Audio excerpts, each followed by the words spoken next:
I don't know if I'd say a cost of living problem because I think this goes much, much deeper. And I think it comes down to the way governments have planned and designed things for those who need most. I think they haven't done a very good job, but starting to see a lot of the fallout. But I'm talking about community living in the city of Toronto. Certainly you have it in the city you live in, but they've got over 4,000 people with a variety of different intellectual disabilities still on a waiting list for supported living. And the backlog and certainly the needs and expenses have gotten so great that they've actually had to sell off 3 properties just to keep existing buildings operating. So we're talking, we've had 30 years of a system that is always behind the times, always. And now you've got soaring inflation, government funding not keeping up. And this 75-year-old organization is in a lot of trouble. They are facing a massive shortfall. It could lead to more closures. And if there are no beds, if there's no support, then if you're one of these people, you would have to then go into, let's say, long-term care, shelters, hospitals. Again, we don't have the beds or the help there. It's gotten so bad, and we'll talk with this woman. Her brother waited 36 years to get on a list placement in supported living, and then got a space the day his 93-year-old mother moved into a retirement home. It's broken. System's been broken for a very long time. The question is, why does nothing get done to change it? I have 2 people I'm going to introduce you to. Brad Saunders, he is the CEO of Community Living Toronto. And we're going to talk to Susan Silma, sister of Robert, who waited 36 years for supported living. I appreciate both of your time today. Glad to be here. Good morning. Hi, Susan. All right, let me just kind of kick this off because I think, Brad, let me go through the mechanics a little bit of how we got to this place. And for those who don't really and aren't familiar with this particular system, how does it work right now? Or not work, obviously, because we've been hearing this for a long time. Certainly I've covered these issues for a long time, but how is it all these years later that community living is in such trouble? Sure. Good morning, and thanks for having us on. The situation that we're in, as you said, has arrived after decades of underfunding from our main funder, which is the province of Ontario. So we support, as you said, 4,000 people across the city, about 500 people where they live. And now the supports we provide range from a few hours a week for somebody living in an apartment on their own with an intellectual disability. They might have a job. They need some support with banking, shopping, sort of some of the activities of daily living, all the way up to somebody who might need 24/7 support and kind of everything in between. Our main source of income has been funding from the provincial government, which frankly hasn't kept up with rising costs. We've been excellent stewards of public funding, so we try and manage our budgets tightly, and we've done a good job of that. But inflationary costs and everything has gotten away from us, particularly in the last year. There has been our last increase to our base operating dollars was in 2018. We got a 2% increase. Or they have to go back to 2009, where we got a 1.9% increase. So frankly, we just couldn't keep up anymore. Yeah, I mean, this is, I think the writing has been on the wall for a while with the problem kind of coming at everybody. But again, no one ever thinks ahead when they're in government. And so how do you see, Brad, the solution? Because everyone's got their hand out, right? And the way we fund these programs either isn't done properly, are either not the right framework in place. Like, what would make this better? Because we keep throwing money out and trying to fix things, but nothing's actually getting fixed. Right. Well, there's 2 things. We're asking for an immediate 5% increase across the board to our base funded projects, to our base funding, for all of the developmental services organizations across the province, just to keep the lights on for the next year. You mentioned the term in your introduction, the system isn't planned or designed well. That's our second ask, that government engage with us to do more planning and do more designing. Susan, who we're going to hear from in a second, her mother did not get to the age of 90 or her brother into his 50s without people knowing that. We're not making new 90-year-olds. We know they're coming. There's just not enough emphasis on planning to support people as they age. Yeah, and I'd say, myself included, listeners, like, we're all headed into this, and it's not going to get better, and it's already terrible, I think, right now, and it's in all of our interest to make sure that this is fixed. Let me bring Susan Silma into this conversation. Your brother Robert waited 36 years. You say that, and you think, oh my God, that's crazy, and yet I don't think he's probably alone. And so what was the situation with Robert, and what did he need as far as supports? And without them, how did that impact him as well as your family? Yes, thank you. So, we put Robert on, or we got a letter from the Metro Toronto Association for the Mentally Retarded, as it was then called, some 36 years ago, indicating that Robert was on a wait list. After years of not hearing from anybody, we came to realize that the wait list was actually for crisis situations. So we did the best we could for all those years. He and my mom lived together codependently, I'm going to call it. Yeah.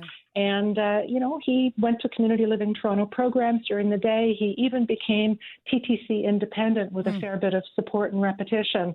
But we really realized with advice that he would have benefited greatly from more independence with some support. 30 years ago, 20 years ago, 10 years ago, he would have been able to live a much different life and develop different and better life skills, make social connections and friends that he never had the opportunity to make. As Brad said earlier, or as you said earlier, he and my mother moved out of their condo, their codependent arrangement, into their own places on the same day last summer. And my mom never has seen his room. His room is in the basement of a group home in not too far from their old condo. But the fact is she doesn't have mobility to get down those stairs. So she never actually was able to see him in his new more independent living arrangement. Wow. On a personal side for her, all her life, knowing that her child would be up against, because again, born in a different time, I had a lazy Pat, we called him, my grandfather's brother, who was, as you use the term, severely retarded, lived in a home his whole life. But for her not to be able to see his life and maybe a little independence, how did that sit with her? So I think she still worries about it. As I say, she's never seen the room, so she asks about it. We did our very best. Robert's room actually has a Maple Leafs poster on the wall and a brand new Lazy Boy chair so that he can watch his favorite show, which is wrestling, on TV. But she never, ever saw that. So we've shown her pictures, but she literally cannot make it down those stairs. So she has no ability to really relate to his new environment. And their relationship is really not what it was as a result. It would have been great had she been able to see it before the crisis situation and feel better about the environment he was in and the situation and the support that he was receiving. So have you seen a tangible difference having them parted? Does he feel a sense of loss that he can't have that connection with her? Absolutely. Their relationship is quite different. We had hoped that they would want to have dinner together once a week. And of course, we still take them to all kinds of family outings where they're together. But it really has fundamentally changed their relationship. And I'm very sad about that, actually, for both of them. I want to go through a couple of things. Brad, what is the protocol?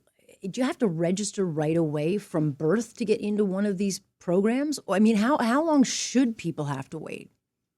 It certainly sounds like it when Susan's talking about waiting 36 years. Yeah. Our system has a centralized way of waiting, so that it's called Developmental Services Ontario. There's one in each sort of area of the province. People get on there and then they wait. And they wait until their circumstances such that it rises to the top of the list. It's not about length of time on the list. It's about circumstance. The challenge has been, and I've been in this sector a long time, we used to talk about those most in need, right? Where you'd have a number of needs and you'd get to the top. Now we only really talk about crisis. Yeah. So, Susan's family found themselves in a crisis and needed an intervention, and that's when they got a placement. Instead of being a more planful approach, 10 or 15 years ago, where the things that Susan had hoped for could have happened. Did you find, Susan, that your brother, was he bumped back for others who always seem to be more in crisis? What was it about your situation, for your mom certainly, that you couldn't get in? What was the barrier? And what did the volatility and those unknowns, what did that create? We actually never had any idea where we were on the wait list. We didn't know if we were first, second, or 1,000th. So there wasn't any transparency, and it wasn't clear to us what the process was. What I came to understand last year when we were desperately looking for a spot, when we were in, frankly, a crisis, was that it really is a crisis-based list. It's not honestly a wait list, as Brad said.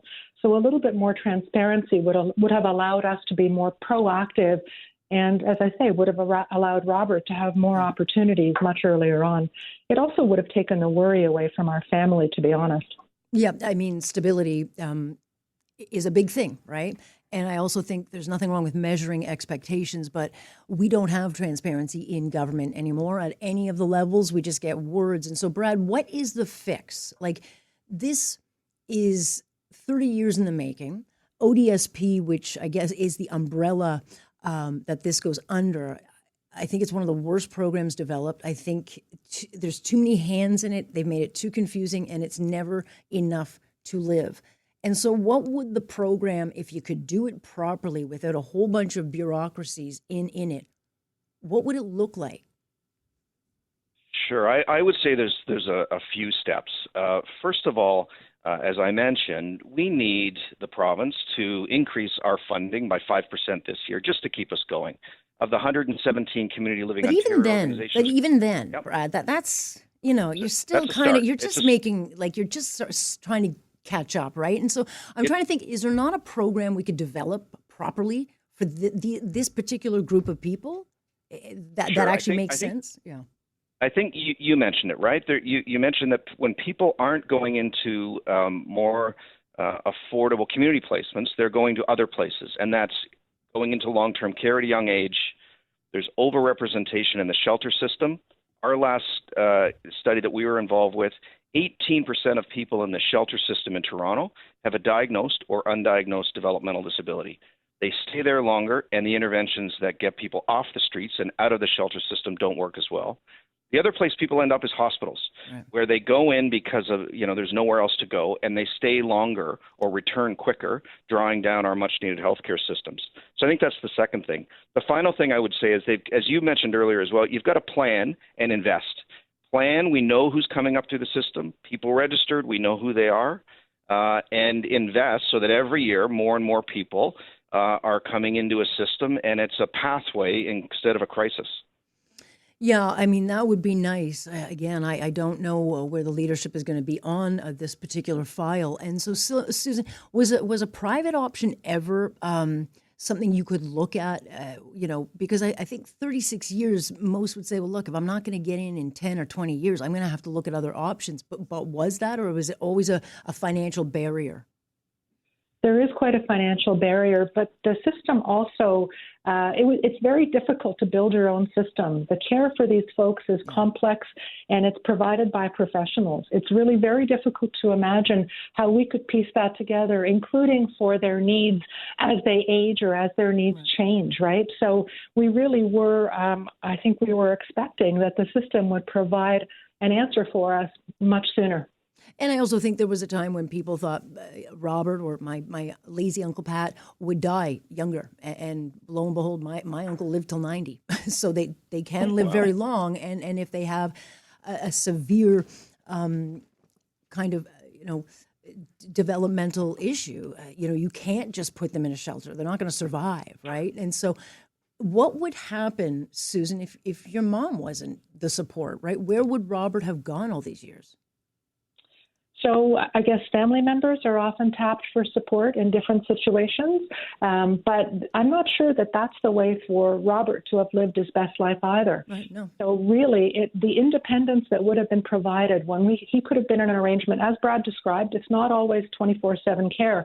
Some decades ago, he would have been very able to be in an independent apartment with some support coming in through the day to help guide him, remind him, whatever. That would have been more ideal for him. So that's what I think Brad and his team are working towards, offering people in these situations. But the funding needs to be there, and the real estate, frankly, needs to be there for it. Yeah, it does, and that's going to take time. So, Brad, what has the reaction, or has there been any reaction from the province? Because they will say, the Ford government will say, we have increased funding for it. But this is one of the, I don't put this program in kind of any other category, because the people who, the Roberts of the world, they do need help and they do need supports. And it's not their fault that they got, that they were born this way. So what can we do to facilitate it? So what has the reaction from Ford been? Sure. The government understands the situation. We've had good communication. We've met with all of the members of provincial parliament and all of the members of cabinet to explain the crisis and our thoughts around the go forward. Being in government's tough right now, right? Infinite need, finite resource, and they've got choices to make. And too often our sector has not been the top priority. But we're saying this year it needs to be, or we're going to have a system go into crisis. So you've sold 3 buildings. How much worse could it get? So we were able to sell 3 properties that were vacant, and instead of repurposing them, renovating them, modernizing them, making them more accessible, we had to sell those to cover operating costs this year. We wouldn't want to go into you can't go into a continued situation like that. We started the year with 48 properties. Now we're down to 43. Plus a lot of rental buildings that we are in across the city. So we need the financial support to stop the bleeding. Yeah. Susan, do you trust the system? I mean, Robert's going to be part of this. He got in finally. Half a life later, he finally got in. But do you believe and have faith that the system will still be there for him? So I have to say, the folks that support Robert today and the folks that Brad's whole team are heroes, right? I am so grateful for the support that I see from these folks. So when I'm in that moment, when I see these people that work to support folks with intellectual disabilities, I actually believe in that. I can't really answer it on the financial side for all the reasons we've just described, but super grateful to see the people there that are supporting people like Robert. Yeah, the front lines certainly carry a lot of weight, but the system itself is broken. We'll stay tuned. We'll talk again. We've got a budget coming out in the next couple of months, and I will have Peter Bethlenfalvy on the show. So certainly I'll hopefully get an update from you. I appreciate both of you giving us your time. Thank you. Thanks, Alex.